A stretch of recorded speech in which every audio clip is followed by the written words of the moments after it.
Good evening, everyone. Kjære alle sammen, velkommen. Strålende at vi så mange. Det jo ikke noe rart. Dette en flott kveld og et flott program. Hjertelig velkommen til foredragsserien Dypdykk I annen verdenskrig, som Senter for studier av holocaust og livssynsminoriteter arrangerer sammen med Universitetet I Tromsø, og serien finansiert av Ekpos legat. Så sammen med oss medarrangør Tom Kristiansen, professor I mange år rundt omkring, og de siste årene I Tromsø. Han skal dere få møte senere I kveld, for han skal samtale med dagens foreleser. Dere har alle fått denne. Titt på programmet. Det bare 2 uker, så vi her igjen. Da det en ny, spennende doktoravhandling på vei. Elise Berggren, som ved NTNU, som snakker på sporet av tapte hjem. Så I november så det om krigsseilernes kamp. Da skal jeg selv snakke sammen med Bjørn Tore Rosendal fra krigsseilerregisteret og Norsk Senter for krigsseilerhistorie. Og vi avslutter sesongen med Mary Fulbrook, Bystander to the World War II and Holocaust. Jeg må gi dere noen praktiske ting. Vi ganske mange her, og det kan hende det kommer inn flere. Det rømningsveier på begge sider. Ved brannalarm har jeg fått beskjed å si, da skal dere gå ut, og det samlingsplass over veien ved Slottsparken. Så pass på. Og mine damer og herrer, det ikke lov å røke her. And then, after we have ended up here, I will shortly introduce tonight's speaker. There will be book signing, a possibility here from the scene with John Kiszely, and you can pay here with VIPs. You can also buy some of the books out in the bookshop, but it's probably closes at 8. So I cannot really tell you exactly when we will end this. Maybe it's 7:30, maybe it's 8 o'clock or in between. Anyway, welcome, Sir John Kiszely. It's an honor to have you here. We've been waiting for you, and people have been chatting on our Facebook postings about the Norwegian campaign. It's been such an interest in all social media groups dealing with World War II. I will introduce today's speaker. He is a writer, as you can understand, and he's writing books on Second World War, but he's also now a retired lieutenant general.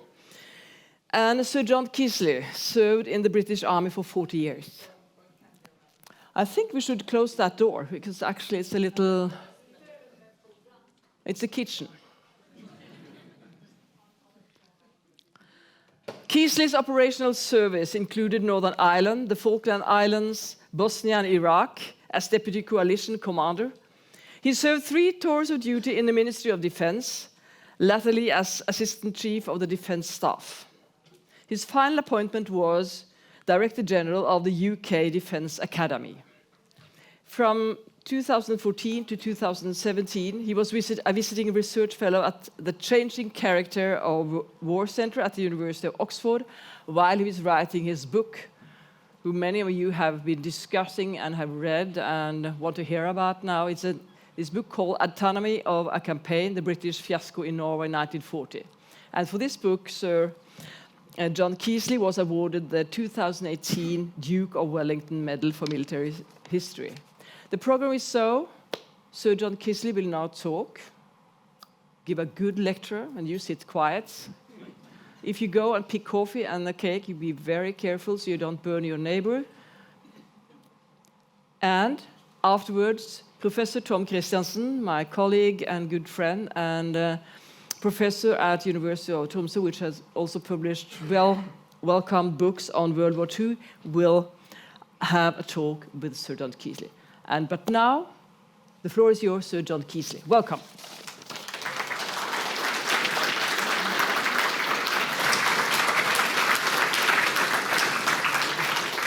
Well, thank you very much indeed for that kind introduction.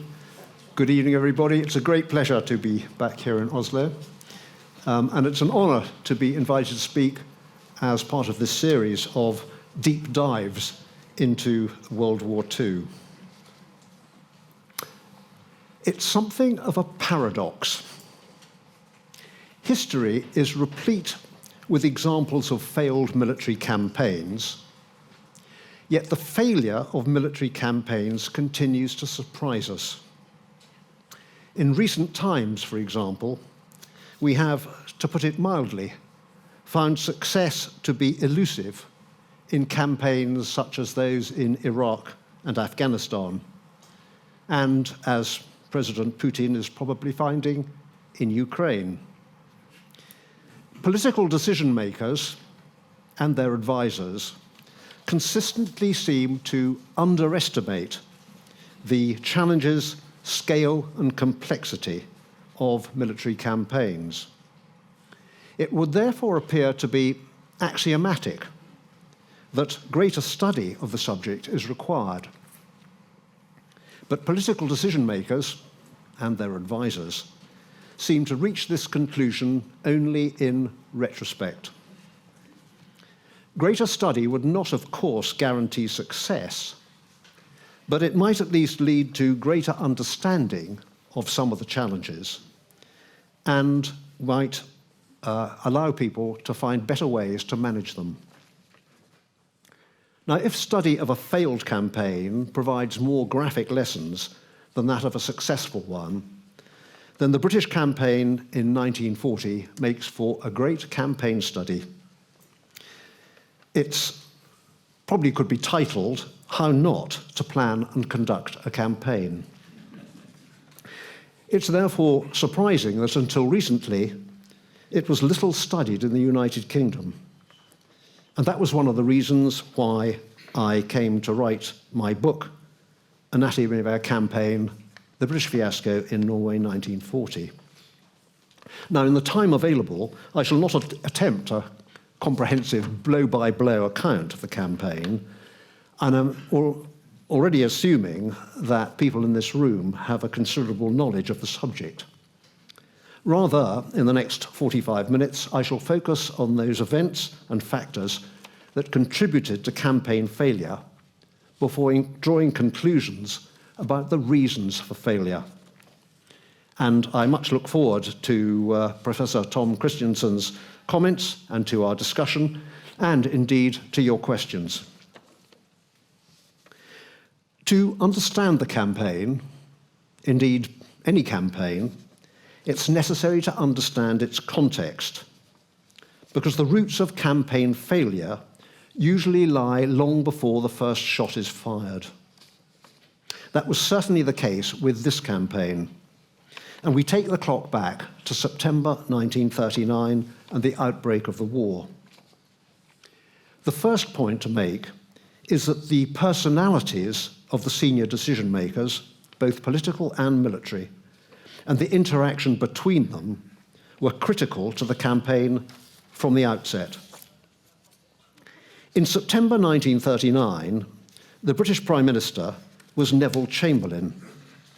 A previous advocate of appeasement with Germany, he was considered at the time to be a successful peacetime Prime Minister, riding high in the opinion polls. But he was, by his own admission, unsuited to the role of wartime leadership, not least because he knew very little about military matters or strategy. And as was to become apparent, it wasn't so much that he didn't know the right answers as that he didn't know the right questions to ask. The small war cabinet that he formed was also problematic. Almost all of its members were old friends and colleagues of his.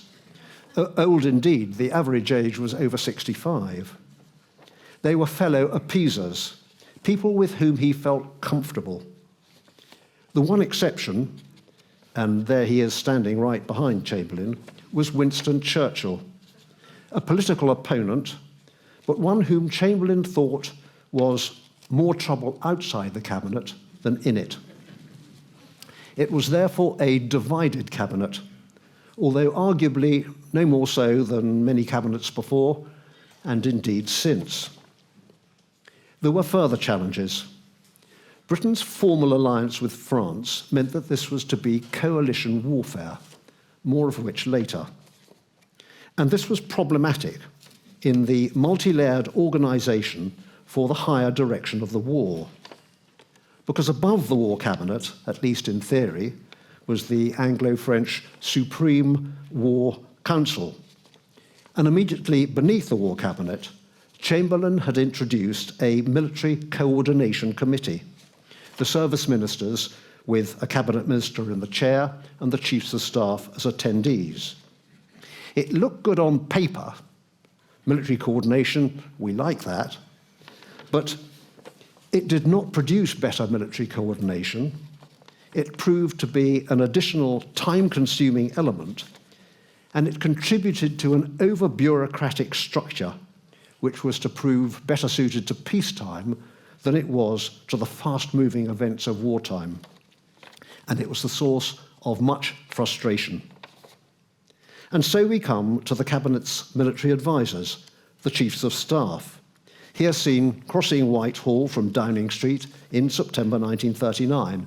From left to right, General Sir Edmund Ironside, Air Chief Marshal Sir Cyril Newall, and Admiral of the Fleet Sir Dudley Pound.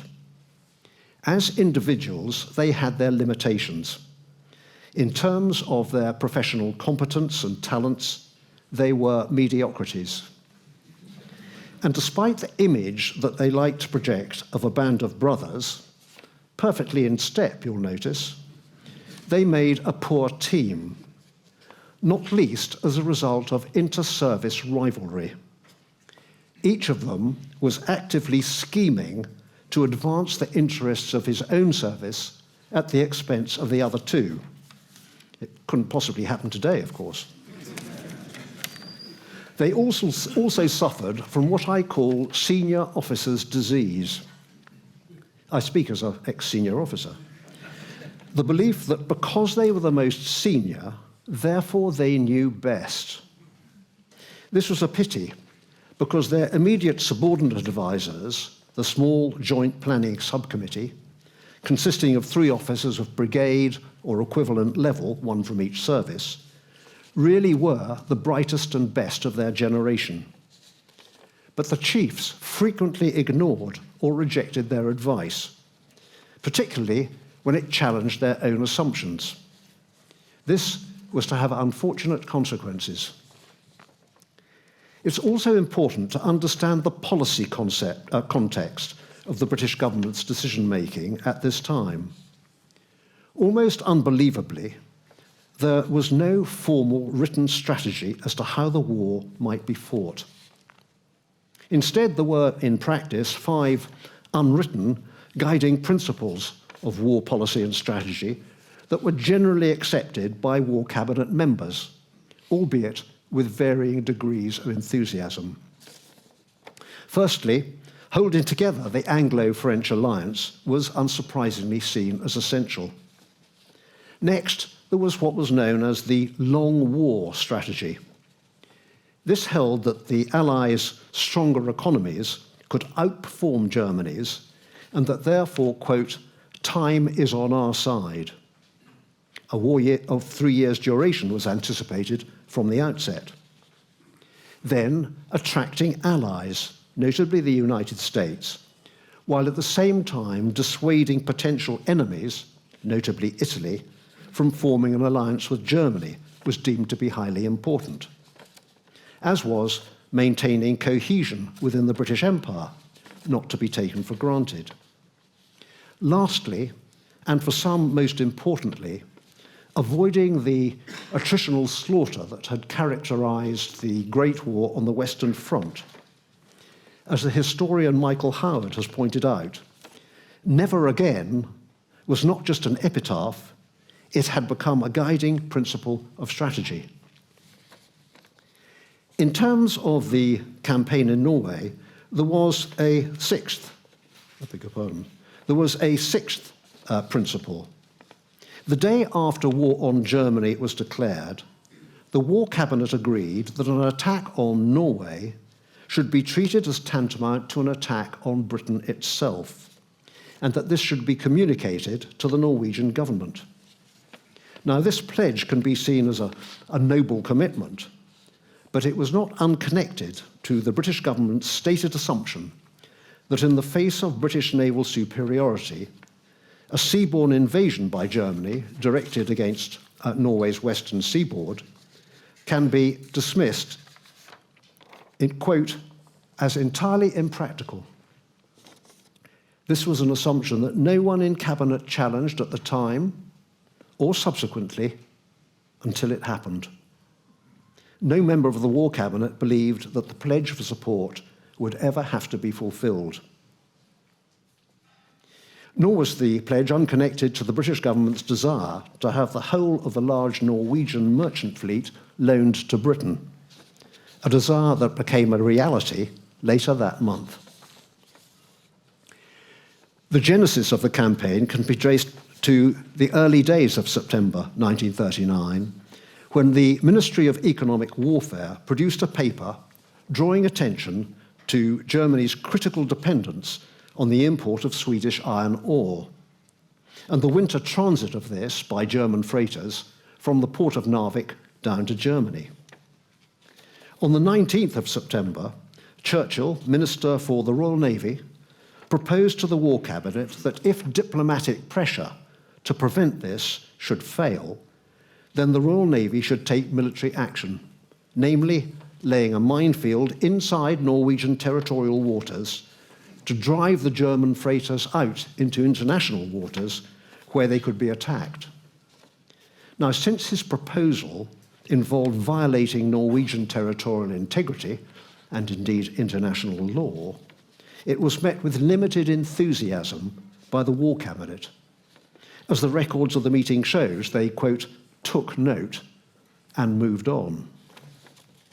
Not to be put off, Churchill returned to the charge a month later and again in November, with much the same result, although the chiefs were tasked with examining options, including the deployment of an expeditionary force to Norway.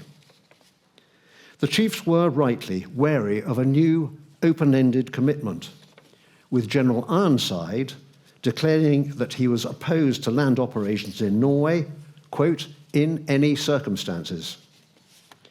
But Churchill's case was greatly strengthened at the end of November with the Soviet invasion of Finland and much public support in Britain for the gallant Finns. In France, public opinion was even more vociferous in its support for the Finns. Prime Minister Edward Daladier found himself under pressure from within his own divided cabinet to take action. At a meeting of the Supreme War Council in Paris on the 19th of December, Daladier urged action against the iron ore trade, a proposal enthusiastically supported by Churchill and, more surprisingly, by Ironside, apparently swept along by Churchill's enthusiasm. Just 3 days previously, Ironside had written in his diary, "There will be no sideshows if I can prevent the starting of them." Yet after the Supreme War Council meeting, he wrote proudly in his diary, quote, "I told them that here was a legitimate sideshow." The Chiefs of Staff now developed two options: a force of 2 brigades to deploy to Narvik, and secondly, a large expeditionary force to deploy to central Norway, southern Norway, and Sweden, referred to as the major project. Although no numbers were specified, it's surprising that they made that decision on the 12th of January, approving the major project. Now, the next 2 months were characterized by strategic indecision and vacillation, one moment swinging towards action, the next swinging away from it. The force was stood to, special troops, including a ski battalion, were raised, then it was stood down. But the scale of this sideshow only gradually emerged. The initial force alone would number 80,000 men with 10,000 vehicles. It would need 12 ocean liners and 39 stores ships to move them, and doing so would take 60 days, 2 months. The joint planners were highly critical of the whole project, warning of the low state of training and readiness of the troops, and describing the plan as, quote, not militarily sound. But the chiefs chose not to pass on this warning to the War Cabinet. On the 5th of February, the Supreme War Council, under much French pressure, approved plans for the dispatch of a combined Anglo-French force, which Daladier was quick to propose should be under British command, thus distancing himself from a bad outcome, and incidentally ensuring that future books about the campaign would be entitled The British Fiasco in Norway. The plan was for the force to land at Narvik and progress into Sweden and Finland, into Finland by invitation. This would, of course, require the approval of the Norwegian and Swedish governments, but the possibility to gain such approval was dismissed on no evidence, but on much wishful thinking, as, quote, a very remote contingency. In the following fortnight, the practicality of the decision came under further criticism, not least when it emerged that the Norwegian and Swedish governments were horrified at the proposal and its impact on their neutrality. No combined planning or liaison had taken place. There was not even a military attaché in Oslo. In late February, the War Cabinet changed its mind and decided against immediate action. But just 3 days later, under much French pressure, it changed its mind back again and decided to go ahead. On the 12th of March, with the troops already embarked in warships, the War Cabinet ordered the expedition's deployment. As he left the meeting, Newell, chairman of the Joint Chiefs of Staff, remarked that he considered the decision, quote, harebrained, mad, but he had raised no objection to it during the meeting. Fortunately, the whole thing was academic. That night, Finland surrendered. The troops were disembarked, the forces dispersed. The special units, including the ski battalion, were disbanded. And many people in Whitehall heaved a huge sigh of relief. It's worth just comparing and contrasting the British decision-making and planning with what was happening in Germany. In October 1939, Grand Admiral Raeder, head of the German Navy, briefed Hitler about the strategic importance to Germany of Norway and the need to preempt any Allied action. In December, Raeder returned to see Hitler to seek his approval for preemptive action, this time taking with him Vidkun Quisling. Their briefing excited Hitler's imagination. He ordered a feasibility study to be carried out in great secrecy by a 3-man team reporting to Armed Forces Central Command. Then, in mid-February, on the basis of their report, he tasked this man, a Corps Commander, Lieutenant General von Falkenhorst, and his Corps headquarters to plan and command the operation, in effect creating a theatre or operational level of command. After a fortnight's intense, thorough professional planning, including a comprehensive intelligence assessment, Falkenhorst produced his detailed plan, Planweser-Übung. It was for simultaneous landings by air and sea in both Norway and Denmark. 100,000 men, 1,000 aircraft, half of them transports. And it followed the German maxim of klotzen nicht kleckern, that's clout, don't dribble. On the 1st of March, Hitler approved and issued a Führer directive. And you can contrast the German approach, swift, professional, decisive, which makes the British approach look thoroughly amateur, indecisive, and ineffectual. Back in London, there was much pressure on Chamberlain to do something.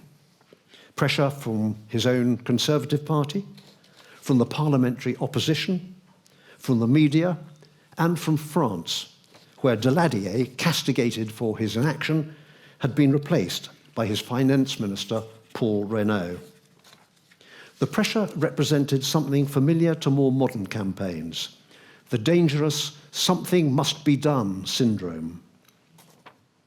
On the 27th of March at the War Council, the Chiefs of Staff warned that action should not be taken purely, quote, for the sake of doing something.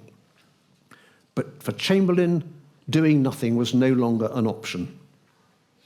The War Cabinet fell back on the plans to lay the minefield, and to do so the following week, and to have the previously planned expeditionary force again embarked ready to deploy to Norway if the Germans reacted. The Chiefs of Staff totally failed to warn that the previous plan could not be resurrected at a moment's notice, not least because the War Office had ordered all the existing plans to be destroyed. 2 days later, the Supreme War Council agreed the War Cabinet's plan. And what followed was frenetic military preparations. But on the 30th of March, the distraction of a cabinet reshuffle, including Churchill to chair that key military coordination committee and with increased powers. Now planning started to get overtaken by events. There was a catastrophic intelligence failure to spot German preparations to invade Norway, despite no shortage of indicators. Major factors in this failure were a lack of professional intelligence staffs, no central coordination intelligence, groupthink, and a tendency for senior officers to ignore their intelligence staffs and rely on their own instincts. On the 7th of April, the German fleet was spotted leaving port, and the British fleet set sail from Scapa Flow in the Shetland Islands to intercept them, and only just missed doing so. But 2 days later, on the 9th of April, in the early hours, came news of the German invasion of Norway and Denmark. But the fog of war meant that these reports were incomplete and, in some cases, contradictory. In Whitehall, there was confused, muddled decision-making, agreement to a military response, but failure to think through and prioritize. Should priority, the main effort, be Narvik, as Churchill forcefully argued, or Trondheim and central Norway, as most other people thought? But Churchill's voice was the loudest. The Chiefs of Staff, contrary to strong advice from their joint planners, acquiesced, and a force was dispatched. On the 10th and 13th of April, the Royal Navy, already in the area laying mines, conducted successful raids on German shipping in Narvik harbour. And ironically, it was on the 13th of April that the Chiefs of Staff and the War Cabinet at last recognised that Trondheim was the top priority. It was only now that the picture emerged as to what had actually happened. The picture of the German invasion, early on the 9th of April, almost exactly as planned, meeting little resistance, although one significant blow was the sinking of the heavy cruiser Blucher in Oslo Fjord, not least because on board had been the SS detachment tasked with arresting key political figures. They heard that German troops had marched unopposed into Oslo, but that King Haakon had escaped together with members of Parliament, and he was personifying resistance to the invaders with a rallying call radio broadcast to the nation. They also heard that a new military commander, Major General Otto Ruger, had been appointed and was leading that military resistance, and that the head of the Secret Intelligence Service station from the British Embassy was co-located with him. Indeed, on the evening of the 13th of April, Chamberlain received a telegram from Ruger describing the fight back and requesting immediate assistance. Chamberlain replied, quote, "We are coming and in great strength." We shall return to that fight back shortly, but first a look at what was happening further north, at Narvik. The British Expeditionary Force heading there set sail on the 10th of April. It consisted of 2 infantry brigades, one of regular soldiers, one of reservists. Its commander was under orders from the War Office to land at nearby Harstadt and await reinforcements, including a second echelon brigade of chasseurs alpins, French mountain troops. The orders stated, quote, "It is not intended that you land in the face of opposition." Now, the expedition planning was amateur and cack-handed in the extreme. There was no centralized command and control, no centralized intelligence. The naval and army commanders nominated separately, their orders contradictory. The newly appointed naval commander indeed had no written orders at all. And there had been no thought to the compatibility of the commanders. Both were highly egotistical. On the left, the Navy commander, Admiral of the Fleet, the Earl of Cork, aged 66 and recalled from retirement by his friend Churchill, was well known throughout the Navy as a pugnacious and irascible fire-eater. And the Army commander, Major General Pierce Mackesy, 10 years his junior, was known throughout the Army as a strong-willed and obdurate officer. It was a marriage made in hell. On the 13th of April, the convoy, en route, received orders to split. The ship carrying the reservist brigade was told to divert to the Trondheim area and there to join up with another reservist brigade. The following day, Mackesy and the regular brigade arrived at Harstadt. There was minimal liaison with the Norwegian forces. Mackesy's chief of staff met with the chief of staff to the local Norwegian commander, Major General Carl Gustav Fleischer, and the daughter of that Norwegian chief of staff is sitting in the audience here. But Mackesy saw no reason to establish personal relationships with his opposite number. Not that he would have considered Fleischer as his opposite number anyway, or even to exchange liaison officers, a basic error. Cork, spurred on by Churchill, urged an immediate coup de main attack. Mackesy opposed the idea.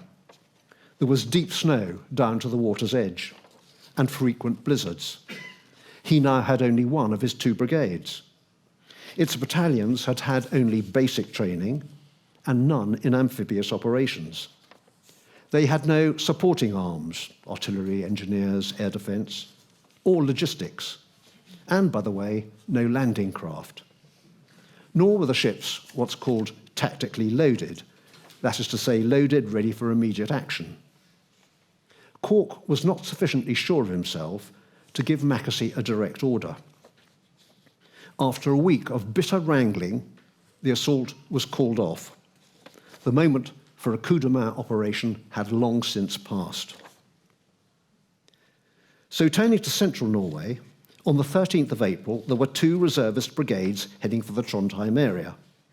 The one which had been heading to Narvik, by the way, without its commander, who was on another ship.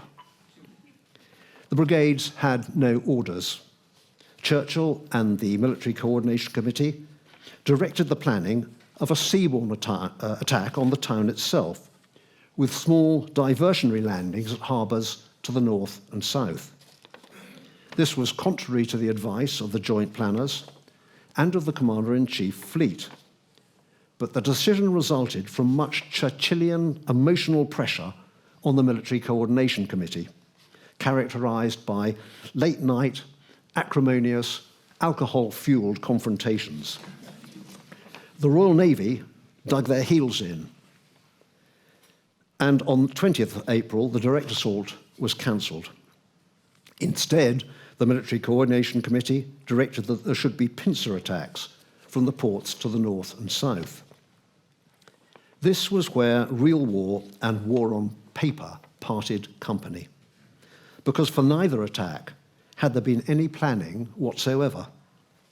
Both involved only partially trained reservist brigades, minus much of their equipment, without artillery, mortars, air defense, anti-tank weapons, logistics, or even maps. the force was hastily pushed ashore through tiny, inadequate ports, unable to maneuver off roads through the snow, without hot food or shelter. Their opponents were well-organized, well-trained and well-equipped German troops, including ski troops, operating as all-arms formations and, significantly, with air superiority. The results in both cases was predictable. A major factor was air operations. The Royal Air Force had a small number of very outdated aircraft operating from airfields in Britain at maximum range and therefore with a very short time over target.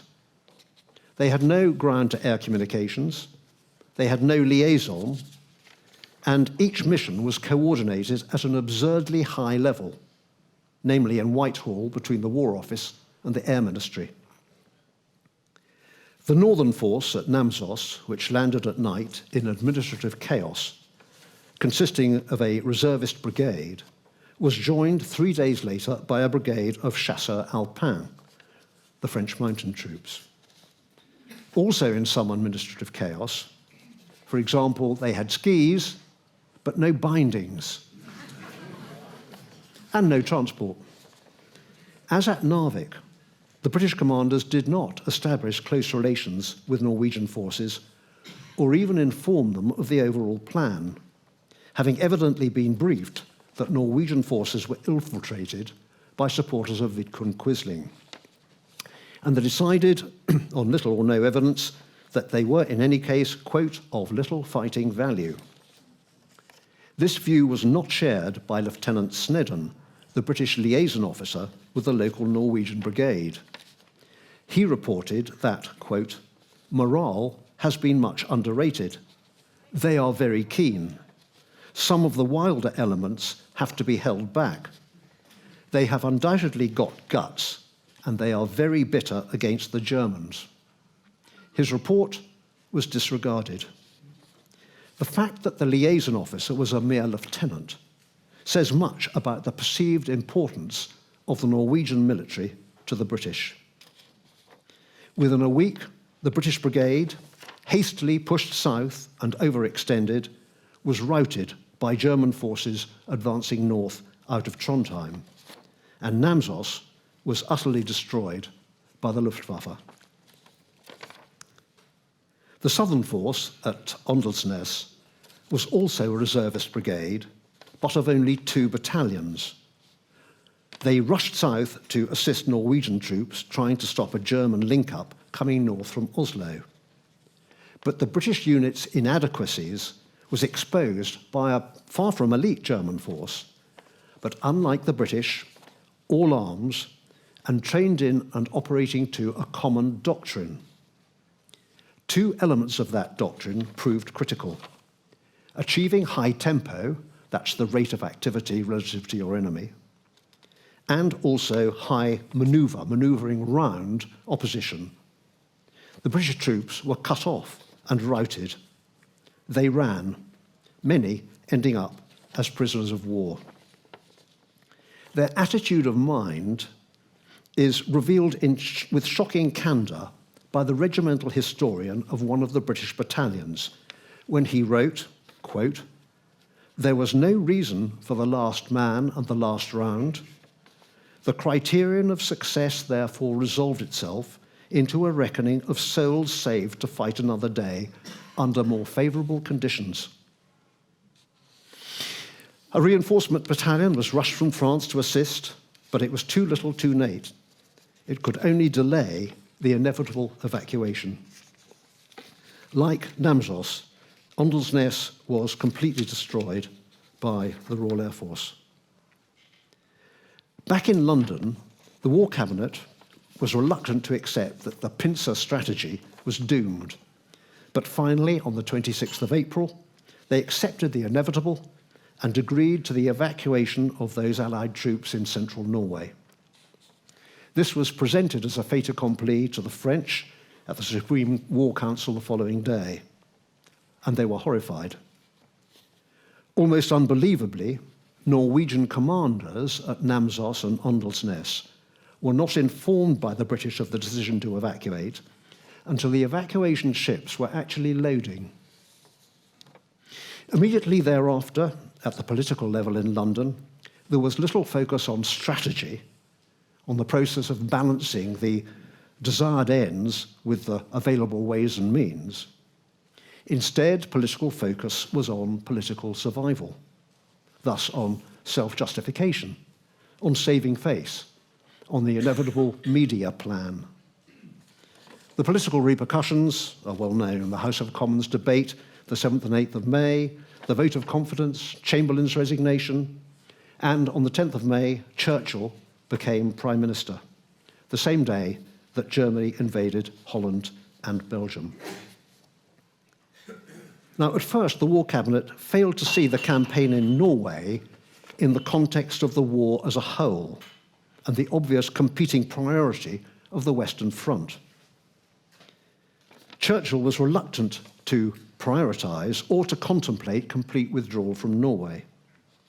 As with many campaigns, this one had developed a momentum all of its own. Staffs in the service ministries had found it hard enough dealing with one campaign. Now dealing with two, they were quite overwhelmed. Back on the Narvik front, there was continued pressure by Churchill for a direct assault, continued acrimonious disagreement between Cork and Mackesy, who were no longer on speaking terms. In the meantime, Norwegian ski troops were involved in hard fighting in the mountains, putting increasing pressure on the Germans, all the more so when they were reinforced by a brigade of chasseurs alpins and the arrival of 2 battalions of the Foreign Legion and a brigade of 4 Polish battalions raised in France, with artillery, some air defence, and some landing craft. The Germans were very hard pressed and seriously contemplating withdrawal across the Swedish border.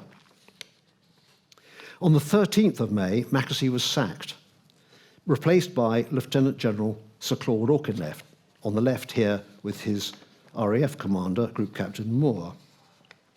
Now, it's worth noting that unlike other British senior commanders, Auchinleck, and indeed the French commander, Brigadier General Betuart, established good working relations with local Norwegian commanders.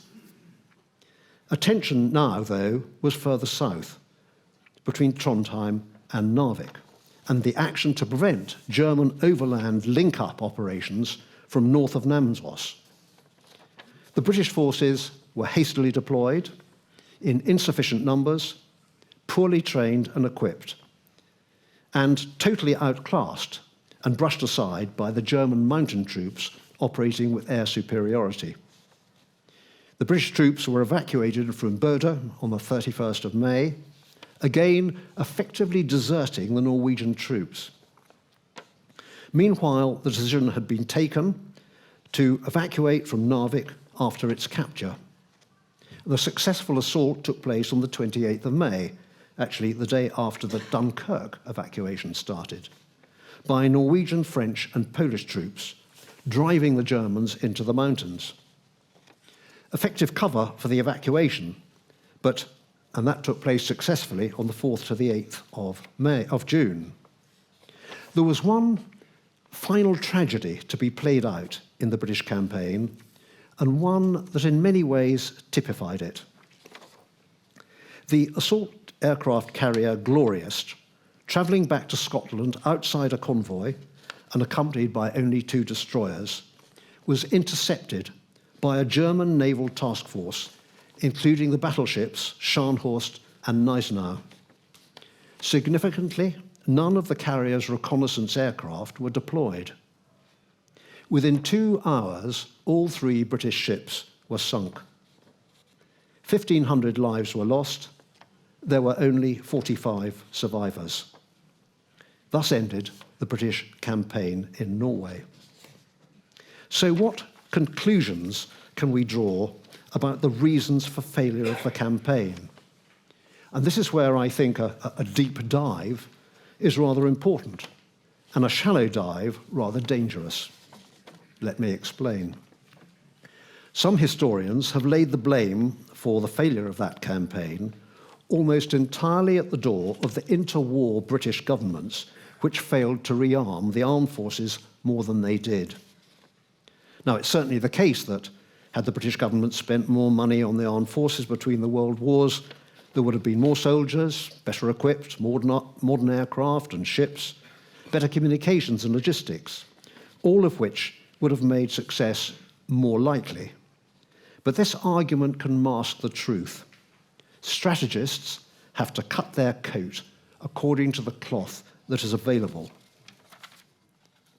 Although the face of campaign failure was at the tactical level, notably the dire performance of the infantry battalions, the major factors in campaign failure are to be found at the strategic level.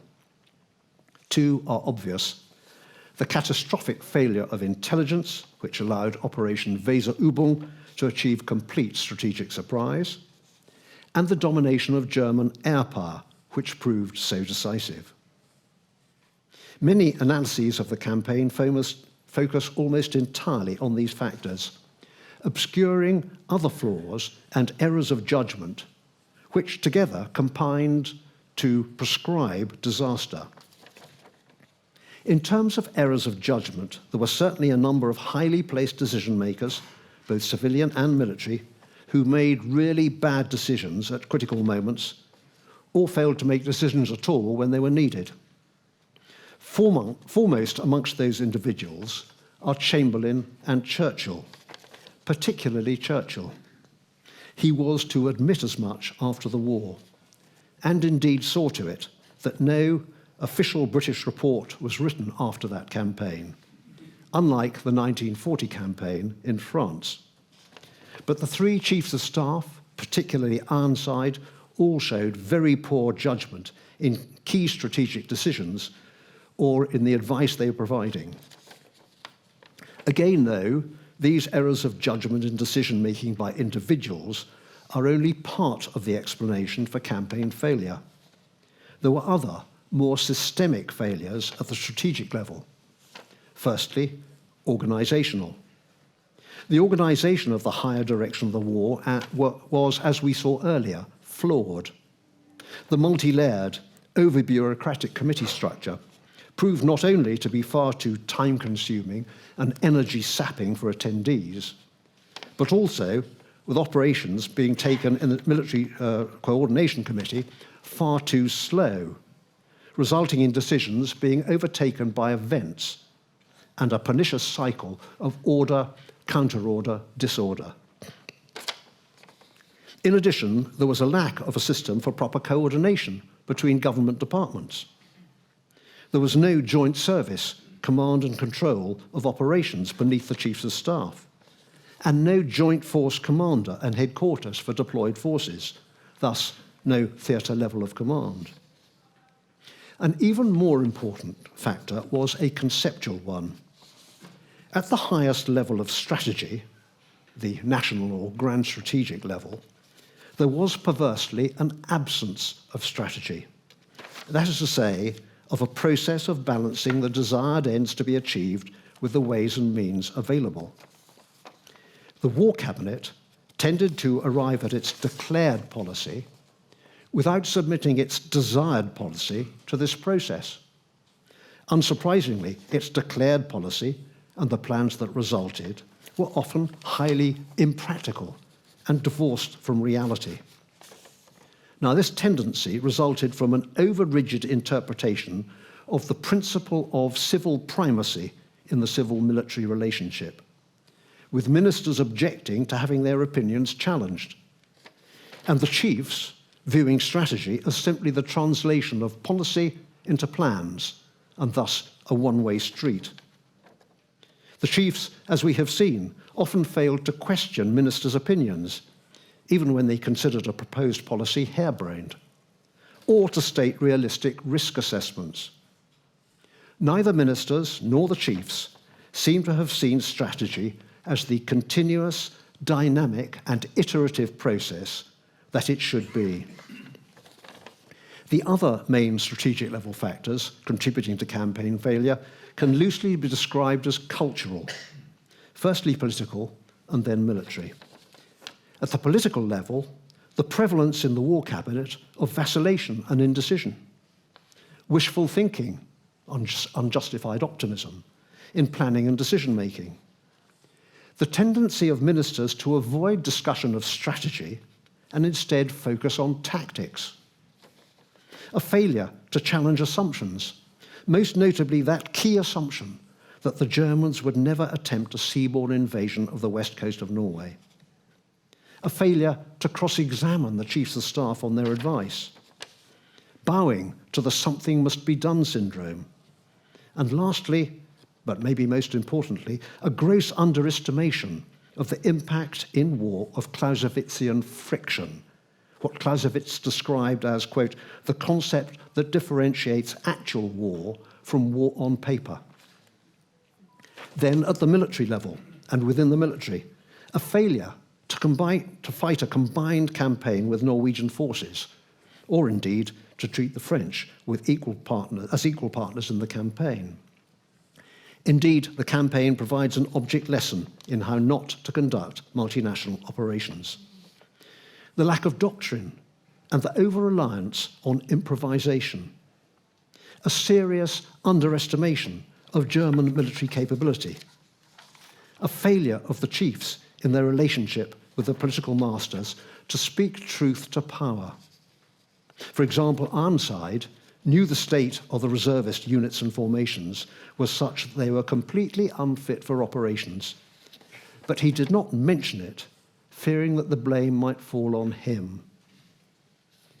Pernicious inter-service rivalry and blinkered single-service thinking, senior officers' disease, arrogance and hubris, failure to think conceptually, for example, about strategy, the result, I would suggest, of inadequate professional military education. And lastly, throughout, a cult of amateurism. So to end, a couple of final thoughts. First, there were, as we've seen, many contributory factors to the failure of the British campaign in Norway in 1940. And although the face of failure was at the tactical level, the main reasons for that failure were failures of strategy. The campaign illustrates that good strategy is elusive. Many factors conspire to make it so, particularly at the grand strategic level, particularly in a democracy, and particularly within a coalition. Indeed, in these circumstances, as more recent campaigns have shown, it's more likely and far easier for bad strategy to result. Lastly, campaigns that end in ignominious failure and have few redeeming features tend to be forgotten quite quickly. This was certainly the case with this campaign in the United Kingdom. And there were a number of participants who were quite happy that this was so. The danger in this is of failing to learn from bitter experience. Analysis of this campaign serves not only to provide a better understanding of the reasons for its failure, but perhaps more importantly, to provide a better understanding of campaigns in general and of the pitfalls that await the unwary. The British campaign in Norway 1940 was a sorry tale, but it is also a cautionary one. Thank you very much.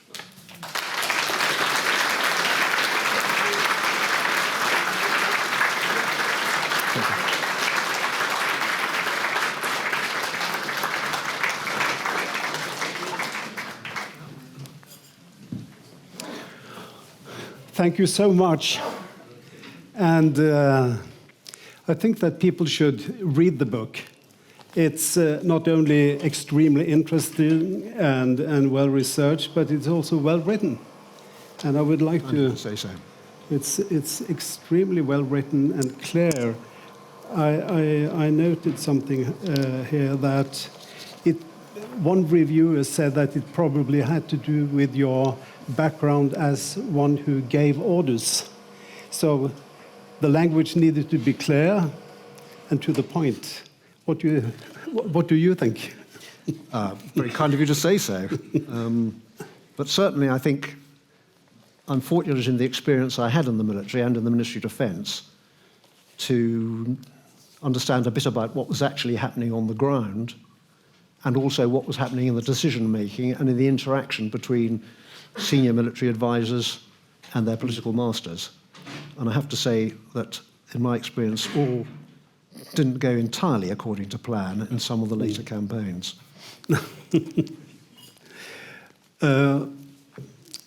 There was one point that you didn't mention in your conclusion, and that was, which you really writes well about in your book, that's Chamberlain's tendency to postpone decisions and to run war by committee. There is a calculation in the book that the service chiefs took part in some 92 meetings only in April. And it is glaringly obvious that time would be better spent on running the campaign. So my question is, that's not the case anymore. Or how much time did you spend on meeting during the big campaigns? In the campaign in Norway, the committee structure that I outlined was definitely counterproductive. And the chiefs of staff were exhausted because not only were they incredibly busy during the day, but Churchill's meetings were almost always held at night. So they got no sleep. And after several weeks of this, they were completely exhausted. And Churchill was such a forceful arguer, arguing his point, and they felt sort of browbeaten by him, even when they were opposing what he was suggesting. So I think nowadays the committee structure is far more geared to operations, but maybe learnt by hard lessons. Yeah. Well, I think we need to talk about Churchill a little bit more, because I'm writing a new book and I'm very much into a lot of his plans and things he did during the war. Just before Christmas in 1970, General David Fraser wrote a private letter to Professor Pease Mackesy about the Narvik campaign. Fraser, he was the son of Brigadier William Fraser, who commanded the 24th Guards Brigade at Narvik. Mackesy was, the historian, was the son of General Mackesy, who commanded the Allied land forces in Narvik from the 14th of April till he was dismissed on the 13th of May. And both men were obsessed by the fate of their fathers. General Fraser put the blame on Winston Churchill for the failure, both as First Lord of the Admiralty and then as Prime Minister after the evacuation of southern Norway. And I quote what he says about Churchill. The whole expedition was so deplorably organized that it is still hard to believe that it could have been conceived by responsible men. And then he turned up the temperature. Quote, the episode itself and its subsequent treatment by him in retrospect showed Churchill at his worst, an excitable amateur strategy combining romanticism, energy, instability, personal ambition, and spite in an infernal brew. But I greatly blame the chiefs of staff. They were both weak and inept. They were weak to allow Churchill his head, and inept in completely failing to understand the military problems involved. I think Churchill, after the war, as I alluded to, realized that he had been hugely responsible for the campaign, and indeed, in the draft of writing his book, The Second World War, he writes, quote, given that I had such responsibility for it, it is a miracle that I survived. And of course, Churchill was the main beneficiary of the failure of the British campaign. Chamberlain resigned, Churchill became Prime Minister. It's ironic, in a way, how lucky Britain was that he became Prime Minister, because he's such a good wartime Prime Minister. But the campaign in 1940 was certainly not his finest hour. No, definitely not. But Churchill also said after the war that history will treat me kind because I shall be writing it. I shall be writing it. And he wrote volume on volume. Very important point to remember that. Another point, the more I read about and study General Mackesy, the more sympathy I get with him. He was obviously a difficult man. He could be arrogant and narrow-minded, but he was given the blame for the problems in northern Norway. And, well, as you said, he refused to attack Narvik without proper preparations and equipment, because it could result in what he called an Arctic Gallipoli. Wasn't that something of a stretch? Historians still dispute whether Mackesy should actually have gone ahead with a coup de main operation, despite all the difficulties and challenges that he faced, that he represented to Cork. Because if you read the German accounts, the German forces in Narvik at the time were in some state of disorganization. They had not really got sorted out by that stage. They had just arrived there. They had had quite a time at the hands of the Royal Navy and a state of chaos. And some historians say, actually, if a coup de main operation had taken place straight away, the Germans would have folded. But I'm not so sure. Having been a member of one of the battalions who were there, the Scots Guards, the state of training of the two battalions, who'd both been doing ceremonial duties in London before, were not well trained collectively, maybe not individually, were not physically as fit as they should have been. And I think it would indeed have been one of the major disasters for the British Army in the war. And I doubt Churchill would have survived it. I think that one of the key figures in the Norwegian campaign, as you implied, that was General Auchinleck. In my view, he is possibly the most important officer in the North in 1940. He commanded the Allied land forces at Narvik from the 13th of May. And he was also, as you mentioned, responsible for the evacuation of 27,000 men, Allied troops. And I think it may be argued that his main contribution to the campaign is what you said, that he was able to overcome the unpleasant relations between the British and the Norwegians, and between his supreme commander, Cork, and the army. And he was actually able, as you mentioned, to establish quite cordial working relationship with the Norwegian and also the French and the Polish forces. And he was ordered, of course, and had no choice but to evacuate Norway. But he tried to resist, didn't he? He did. And I'm a great fan of General Auchinleck. Later in the war, of course, he commanded British forces in the desert and was sacked from that, again, unfairly. But he came very late to the campaign in Norway. He knew nothing really about the operations. He was appointed at very short notice. He was an officer of the Indian Army. He had spent his whole time commanding British forces and indeed Indian units in India. He never left his headquarters for the whole time he was in Norway. He didn't go to visit his units, which arguably he didn't have time to do, but it's a pretty basic principle that you go and visit face-to-face your subordinate commanders.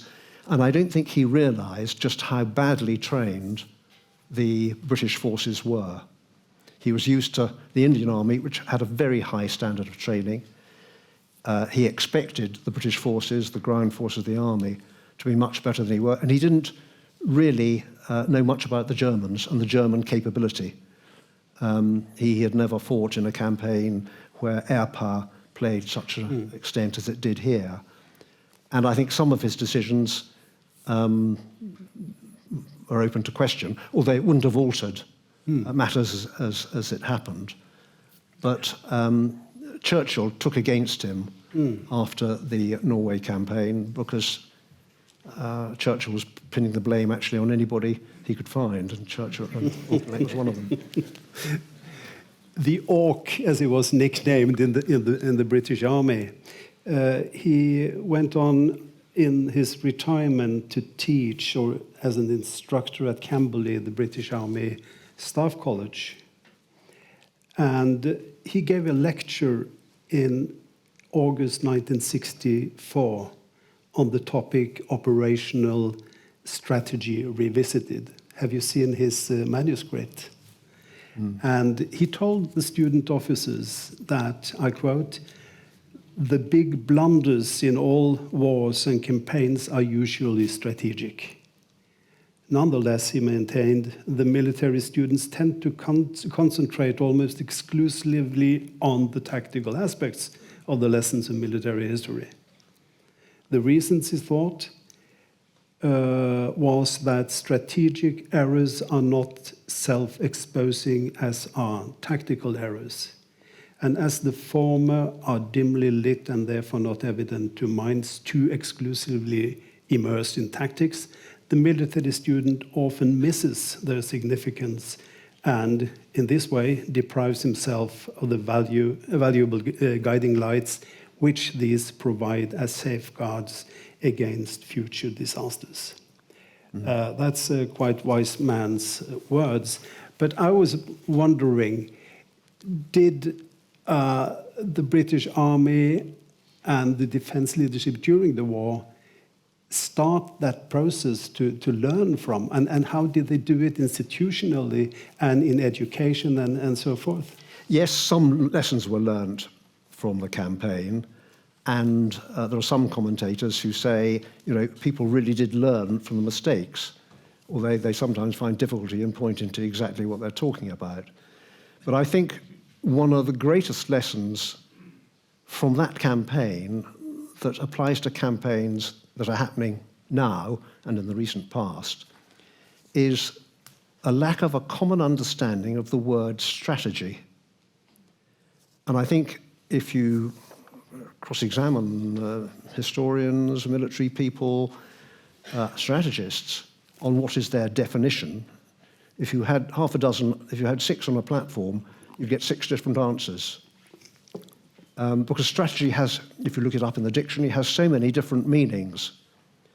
And I define the process of strategy as a process, as I alluded to in the talk, the process of balancing the ends to be achieved against the ways and means available.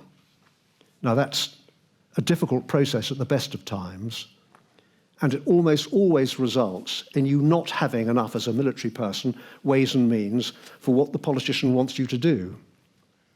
So you have to argue back with the politician to let the politician realize that there is risk. And if you're doing that well, you quantify the risk, and you therefore leave your political leader to assess whether that risk is risk that people are prepared to take or it's not.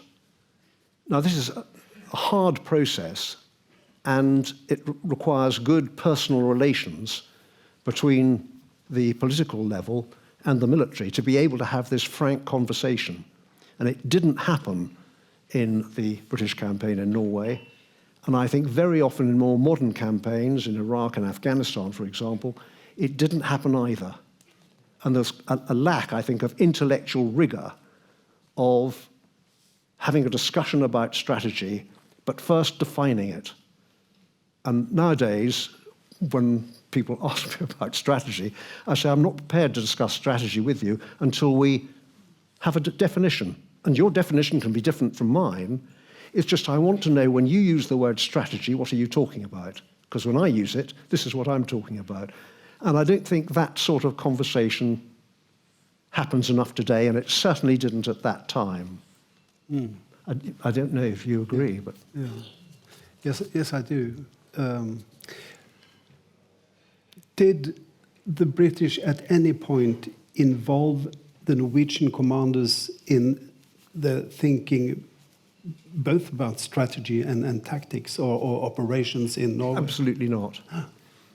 I think from a very early stage, there was again a cultural piece about what would we learn from the Norwegians? And it was a lack of having contact with the Norwegian military, not having a military attaché in Oslo is unbelievable. Not having personal relations to know when you're talking to people at the head of another service in another country, to have established a relationship prior with that person. And I think that is a lesson that I think has been learned, not just from this campaign, that nowadays, in a multinational operation, I think people generally realize in the military that a good personal relationship with your opposite number can overcome a multitude of differences in national policy, in doctrine, in perception. If you've sat down and had a really good conversation with somebody who you treat as a friend, you can overcome enormous difficulties. And that certainly wasn't the case at that stage. A big lesson. Yeah. Though I should mention that some of the British commanders in Norway, in the operational theatre, were able to establish good relations with the Norwegian commanders. For example, Paget in the south, and a lot of other, and as you mentioned, of course, the Claude Auchinleck was able to do that, and the French commanders, and the Betois as well. So, when I studied the 1940 campaign from a Norwegian vantage point, I can see that the main difficulties is between the governments on the governmental level, on the grand strategy level, not on the operational and tactical level, where they were able to develop gradually quite cordial relations. To the extent that when the evacuation order became known to the Norwegian Chief of Defense, he understood the reasoning and why the Brits had no choice. Because Norway's freedom would not be won in Norway, but on the continent.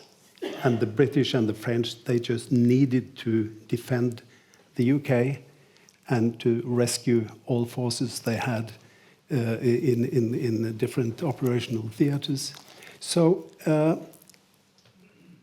they were able to establish these relations quite over a quite short period of time. So we can just imagine what would have happened if they had something to build on from before, but they didn't. But I think early on in the campaign, such huge and obvious mistakes are obvious to us nowadays, that one of the first things Chamberlain or the Chief of Staff should have done is to get somebody of really senior rank to go to Norway and sit alongside Ruger. They established liaison officers, but of far too junior a level. There needed to be somebody very senior, either political or military or both, to sit alongside him and share the big plan together and how each force could help the other. That never happened, and that was one of the limitations of Chamberlain as a leader, and a limitation of the Chiefs of Staff not to jog his elbow and say, this must be done. Just like the Chief of Staff, as soon as they heard, and they heard quite early, there was a row between Cork and Mackesy, to send somebody of senior rank out, to sit down with them and sort things out. As it was left to fester and ended up huge contributor to the shambles. The first that was sent to Norway was Admiral Edward Evans, Evans of the Antarctica. Yes. But he was sent by Churchill, I think, to report on the fact-finding mission. With the Belgians. Yeah, okay. So Cork was appointed at about 24 hours' notice by Churchill, old friend, brought back from retirement, and he received his orders, his verbal orders, and had no written orders, in a car with Churchill between the House of Commons and the Admiralty. Now that's about 300 metres. So the car, even if it was driving very slowly, wouldn't have allowed much briefing. And that was a limitation of Churchill's. I mean, terrible. His paper and his lectures on his mission is kept at the library at the Royal Geographical Society.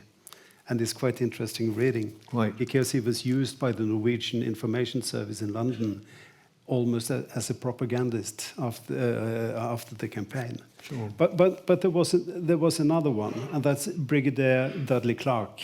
Yes. He was sent on a fact-finding mission to Norway 10 days after the German attack, and on another one shortly after.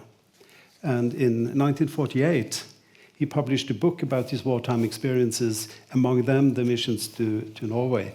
But the interesting thing I want to pick up on is that Field Marshal Archibald Wavell wrote a foreword in the 1948 version. And Wavell, he claimed in his text that the British Army in the beginning of almost any war is marked by lack of foresight, improvisation, and orders practically impossible to follow. But, and that's his point, strangely enough, according to Wavell, they win in the end. So when did that happen during, in the Second World War? When did they start to learn, and what was the tipping point? Much, much later. Certainly in the Desert War in about 1942, but that's 3 years into the war before these lessons are learned, and better commanders are in position, and people are learning lessons. The trouble is that nowadays campaigns can be so short, there's no time to learn these lessons unless you're prepared at the start of a campaign. You lose. I wonder if there are any questions from the audience. Yes. We need to have a microphone. Yeah. I can, please. Hello? And please introduce yourself with the name first. It's working. Yes, my name is Lars Reinhardsen, and I'm here with my mother, who is the daughter of one of the commanding officers up there at the time. I had a question about... I hear stories of my grandfather speaking atrocious English, and I wonder was language was a barrier at that time? Very much so. Yeah. The appalling linguistic skills of the British, however bad they are nowadays, and all I can say in your language mainly is mang attack. Very, very few people spoke Norwegian. And I guess in the countryside in Norway, in fishing villages and Namsos and Undelsnes, there weren't many people who had any reason to speak English, and German was probably the second language. Yeah. So I think that's a very important point. And certainly the British Army made great efforts after the war, rather than during it, to improve linguistic skills. But now, I think it's absolutely essential in campaigns, and seen to be, linguistic skills. I think you're absolutely right. I might add that the government had the Norwegian government had the same problem. They had to use Hambro, the president of Parliament, to translate for the ministers, and that could be quite difficult because many of the ministers they were mad. Because of the British and Hambro was meant to translate word for word, but he had to find a more pleasant ways to put things. We have actually questions coming up. The microphone is there. It's working. And please introduce yourself and your name. My name is Paul Myhre. I'm a descendant of a family in Narvik in 1940. You discussed the discussion between Cork and Mackesy in Narvik. And we are of course, as the rest of the world, impressed by Churchill and everything he did. But scrutinizing what he did in Narvik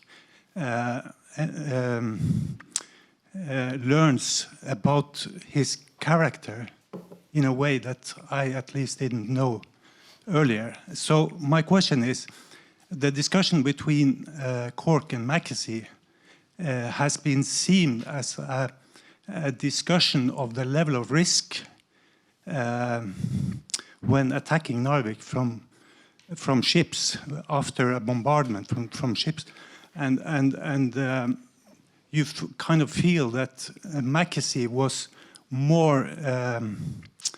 He wouldn't take as many risks as Cork and Churchill. But when I have actually the records that Cork made after the war, and it's quite clear in the records that both he and Churchill recognized that there would be massive loss of both civilians and military in Narvik if the attack was done. So the question is, are the British people, and I am quite sure that the Norwegian people are not aware that Churchill was actually willing to risk 5,000 people in Narvik for a political, he used himself the word a political success, not a military success in Narvik. And beside that, you were discussing the strategy, and it was highly discussed among both politicians and military whether Narvik was a valuable target at all.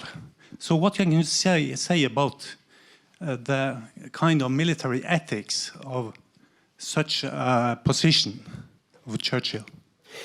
I mean, two things there in particular. One, Churchill's insistence that the main effort, the priority, should be Narvik, when most other people were saying it should be Trondheim, and the government was getting advice from Norway, from other interlocutors in other countries, and ambassadors elsewhere, who were saying, you must work together with the Norwegians, and they want you to be in the Trondheim area. You know, this whole business about German freighters and Narvik, that is no longer the top priority. And Churchill, he had a mind blockage about that. He referred to Narvik as my first and my pet love. And he hadn't got it out of his mind that, yes, the whole Narvik scheme was very important months before, but right now, the focus must be Trondheim. That was the first thing. The second thing is that Churchill thought he knew a lot more about military affairs than he did. Yes, he'd written a lot of wonderful books about the Duke of Marlborough. He'd had experience in the First World War commanding a battalion on the Western Front for about 5 minutes. He thought he knew a lot more about it. And compared to the other members of the War Cabinet, he did. He was an expert. But he didn't really understand the difference between war on paper and war in practice and in reality. And I think in the Narvik instance, he was urging Cork to attack, but Cork, as I mentioned, never felt sure of himself enough to say to Mackesy, watch my lips, this is an order, attack and do it now. Because Cork, I don't think, had confidence that the attack would be successful.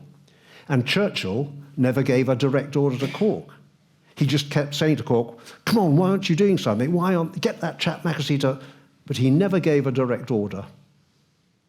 And in the rest of the war, Churchill never gave an order countering the advice, the firm advice he'd been given by the Chiefs of Staff. There is no recorded decision where he says, I'm sorry, do it.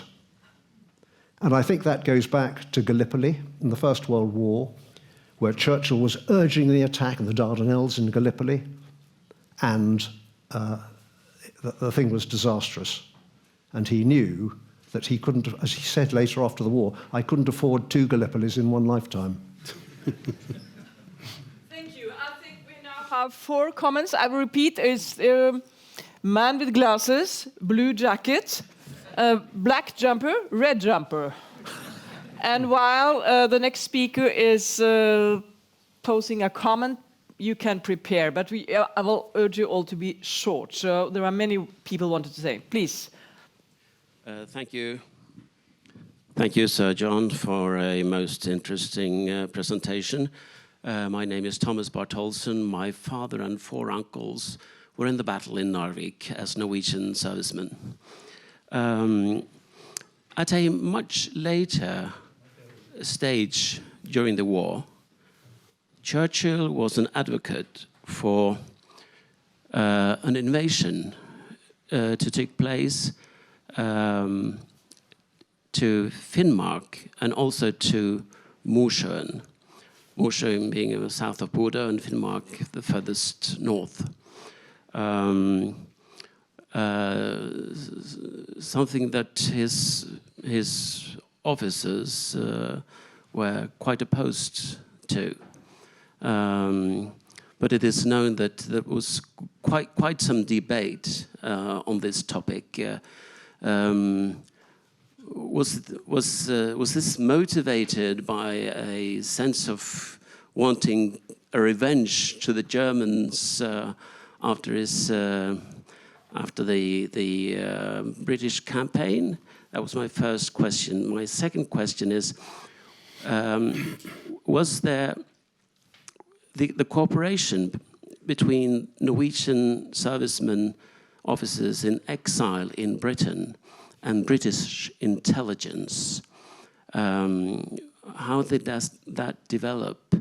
Was it better in 41, 42, 43? Thank you. Yeah. Your first question, Churchill had an obsession about further campaigns in Norway. Right throughout the war, he always wanted to get action. And if action couldn't happen here, why can't it happen there?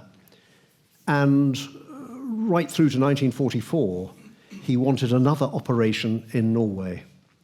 And the Chiefs of Staff were vehemently opposed to that because it would detract strength from the operations that were already going on. Funnily enough, the Germans, of course, reinforced Norway, were hugely fearing another British attack. And I think I'm right in saying that in 1945 there were still 400,000 German troops in Norway because they feared this attack. And maybe, Churchill felt there was a political angle to this, that, at least if he kept pressing and if the operation started to happen there, more German troops would be distracted away from other places into Norway. In answer to your second question, the British operations that actually took place, as you know, after 1940 were more in the terms of commando raids. And yes, there was good liaison at a low level with people who had escaped from Norway, with Norwegians in Britain, providing intelligence and helping those commando forces to carry out raids in the Lofoten Islands and the heavy water plant and these other raids that took place. Thank you. My name is Tom Olsen. Except for having uncles and fathers, my father and as sailors torpedoed X number of times during the war, none of them really participated in the fighting in Norway in 1940. But I think you jumped over a very important question here. Why did the Germans attack? Why? Because they liked the Norwegian lutefisk. They knew that the British were coming. They knew. They knew. And how did they know? Your competitor in the field, you know, Anthony Dix, he writes that a member of the British government had a conversation with Marcus Wallenberg. And Marcus Wallenberg, he was running Scandinavia's largest bank back then. His brother took off the German business, and he took over the Allied. Okay, and he was told that the British government was planning to attack Narvik and also, you know, attack the mines in Kiruna. And so he was alarmed. And how he then told the Germans, we don't know, but they did. So the Germans, they knew that the British were on their way. And the last meeting, I think it was with Lord Halifax, that was, you know, between Marcus Wallenberg and Lord Halifax, that was in January 1940. By then, Churchill had been sitting in his office and counting how many ships were torpedoed. You talk about the phony war. It wasn't more phony. That was every day a British ship or a ship related to going contraband to Britain were torpedoed. So the Norwegian commercial fleet was of very huge importance, and Churchill knew that. And Churchill was not a friend of Norway, let's put it that way, you know, it's very simple. So that was the two things. It was important for, of course, you know, the mines, and that was important to stop the mines, and it was important to get the Norwegian merchant fleet. That was the reason why Britain wanted to attack Norway, and that was the reason that the Germans wanted to prevent that they got it. And they got about half of the merchant fleet or something, or? More. Yeah. So my comments. No, that's absolutely true. The Germans, I mentioned about Admiral Raeder, he had heard rumours that the British were very interested in preventing the Germans reinforcing the western coast of the Norwegians, reinforcing the western coast of Norway. And the Germans decided to take preemptive action. There were a lot of security leaks. The British tended to blame the French no doubt blamed the British, but there were a lot of security leaks and diplomatic traffic that were coming back to the Germans, knowing that this was going to take place. And the British were hoping that as soon as the Germans reacted, they would be able to react faster. And the huge and catastrophic security breach, leak,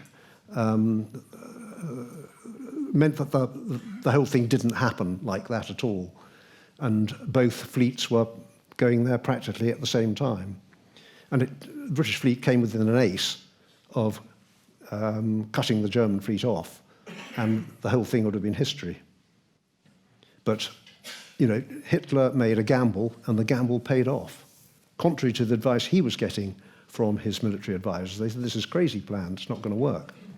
And one of the most serious outcomes, I suppose, of the campaign in Norway was Hitler's self-belief. All my advisors told me it couldn't happen. I'm a genius, it happened. And in future, when they tell me it can't happen, I'll make it happen. The invasion of France, most of the advisors said, this is crazy, it'll never work. It worked, I'm a genius. And that, of course, in the end, was the downfall of Germany in the Second World War. But there was a lot of heartbreak in between. Thank you. Black jumper. Thank you. I'm Håkon Nilsson. You should have it into your hair. Right there. Yeah. Sorry, I'm Håkon Nilsson. I'm just an ordinary interested citizen, no prominent ancestors to point to. You mentioned at the start of your presentation that there were quite some indicators that Germany was planning something for Norway. So my question is, what were the indicators? Who received them on the British side? And how were they processed? Thank you. I think it's chapter 4 in my book, which is an analysis of what went wrong in the intelligence. I think the chapter's called The Jigsaw Puzzle, indicating that there were masses of bits on the table that made up the puzzle, It wasn't the lack of bits on the table, it was the lack of somebody saying, but that bit fits with that bit, and that bit with this bit, and isn't this producing a picture? And a lot of it was, as I mentioned, groupthink. Oh, it can't happen, it's quite all right. Churchill said, I went to bed on the eve of our operation fully satisfied that nothing was going to happen. Ironside said, oh no, everything's quite all right. There's a lot of complacency. And, I mean, really good example of how not to carry out intelligence operations. And at the time, a joint intelligence committee, which there is in Britain now and has been since about 1940, didn't operate properly then. Each service ministry had their own intelligence staff, and each protected the information they had from the other service ministry to advance their own position. If they joined up all those pieces, they'd have seen the jigsaw puzzle all made up. And that was one of the, I mean, it's incredible to think that people were like that in those days, but they were. And also, senior commanders like Ironside, the intelligence community then weren't the brightest and best, as they are now. There were a lot of fairly second-rate officers in British intelligence. It was a bit of an old boys' club. And Ironside had a very low opinion of his intelligence staff and thought, I know best. I've been around, I've been a general for 20 years, which he had been, and nobody can tell me about intelligence. My instinct, I know about this, and by the way, I don't think the Germans are very good anyway. And when you have that sort of cultural thing, and cultural and institutional, as I mentioned, you bring those two together, and it's not a happy mixture. Thank you. Now we have the red jumper here, but then we can open for two more comments, questions, and then we should go to this side, I think, because now we've been here all the time. Here, first we take behind there because you haven't been speaking before, and then you. Okay, thank you. Please. Thank you. I wanted... Do you have a name? Yes, Turid Kongsvik, first female, I believe. And my question is not, it's at another level, I have no ancestors neither. But I wonder if you or anybody else has digged into the modus operandi at the level of other countries' forces, French, Polish, Austrian, which came to Narvik. Do you know whether they have the same sort of problems at the decision-making level between being strategizing, or with the French being very Cartesian? Perhaps they are better at the strategic, but they're not as good at implementation. Is there any studies on that score? Thank you. No, I think the French had quite a structure and hierarchy, a number of senior officers who were involved in the campaign. And they, I think, did learn lessons after it, but of course the defeat of France followed the following month, so they had no opportunity to put it into practice. The Polish troops had, I think, 4 battalions there, raised from Polish troops who were in France. They played a very important part at the tactical level in the campaign at Narvik, but no part whatsoever in the strategic level. So it's important to underline their contribution, but it wasn't at the strategic level. Thank you. Then we have a question, comment behind there. Thank you. Yes, hello. I'm Tone Ims Larsen. I'm just very fond of the meeting, and I hope we will never forget about this subject. But I am born in east of Norway. We have been a lot on the coast, on the north. But I'm coming from a city, Tønsberg, and I have a question. Can you say something about the campaign of Valle? What happened there when they starting to bomb after actually they saw that it was a freedom coming ahead? That's a good question. Tom, do you know the Valle campaign? I guess you do. I'm not familiar with where we're talking about, actually, or when. It's one of the targets of the bomber command in the after 1940. Long after. It was in 1945. Not 1945. I'm afraid I know nothing about that, but Tom sure does. I don't think Churchill had anything to do with that. It was one of a long list of targets that the bomber command had. And the interesting thing about that raid was that it was so close up to at the end of the war. It was in April. Yeah, just before the peace came. And some people actually also were killed. It's really a local story, but quite dramatic, just before the war ended. Well, thank you so much. We'll have to do that. And then it's the last question, because we have to be out here at 8, and we'll also make it possible for those of you who want to buy the book to have a signed copy. So the last question comes to you. I'll certainly take up the offer of the signed copy. Mine is on the naval question. Might be slightly out of scope for your book. There are some assessments that say that naval losses that Germany suffered in the spring of 1940 was such that it alone prevented the invasion of Britain in this late summer. Can you make an assessment of that suggestion? There were a lot of losses of submarines, German submarines at that time. Surface vessels. 2 surface vessels. Yeah, 10 destroyers, a couple of cruisers, and things like that. Were sunk by... Here in Norway. Quite. I haven't really followed that in the campaign.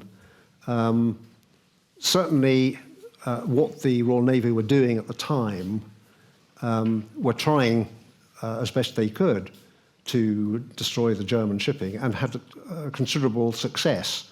For example, the Scharnhorst and Gneisenau, I think either one or both were seriously damaged on their way back to Germany by British submarines.